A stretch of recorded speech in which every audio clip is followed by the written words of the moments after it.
an era that I would say has officially ended console games and their handheld ports. Being an active gamer starting around 2007, I basically grew up around the middle of this era.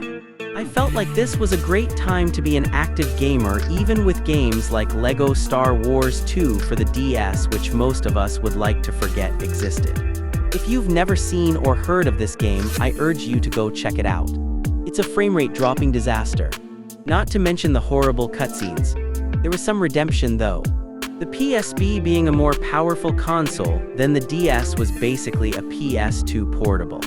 I had both of these consoles growing up, and I played a lot of LEGO Star Wars 2 on the PSP. It blew the DS version out of the water. The fact that the Test Drive console series made an entry for the PSP was mind-blowing. Test Drive is a game I recommend everyone to check out if you're into racing games, and the PSP version is almost as good as the console version, just not as good of graphics.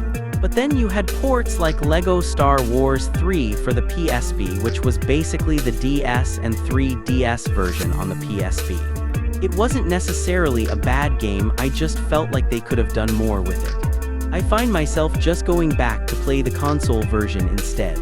But moving up to 2010 to 2013, Donkey Kong Country Returns ported to the 3DS was a great idea by Nintendo. I could not believe how well this game ran on a portable just 3 years after its original release. I would say I actually played this more on the 3DS than I did on the Wii due to not caring for the motion controls, and it was nice to have an extra few hearts to make the game go smoother.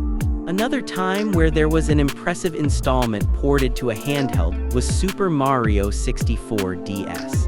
This was an innovation for handheld gaming.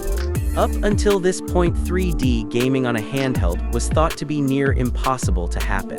You might say most people would have thought this game running on a handheld was years from being a reality. Going from the Game Boy Advance to the DS was like going from a Prius to a sports car. But do not let the Game Boy fool you. The fact that the Game Boy Color was running NES games by the late 90s was incredible. But one of the most incredible games on the DS that was ported from the 64 that has been forgotten is Diddy Kong Racing. What I thought was amazing was the fact that it had basically an open hub world that ran great on the DS. But even with all of these advancements in handheld gaming in the early 2000s, they still do not hold a candle to their console counterparts. Games like The Last of Us and the modern Star Wars Battlefronts are leagues ahead of what was running on handhelds at the time. But come 2017, all of this console versus handheld arguments would begin to disappear. The release of the Nintendo Switch. The Switch would become a handheld console hybrid, bridging the gap between console and handhelds. Games that were ported from the Wii U to this console were flat out amazing to be running on a handheld hybrid. With this release, there was no reason to make any more dedicated handhelds. With games like Breath of the Wild running on the Switch with its amazing visuals was a masterpiece.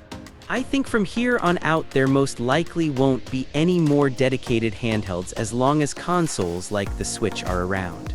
But we all have to agree that handhelds like the PSP and DS were awesome for their time and helped create childhood memories.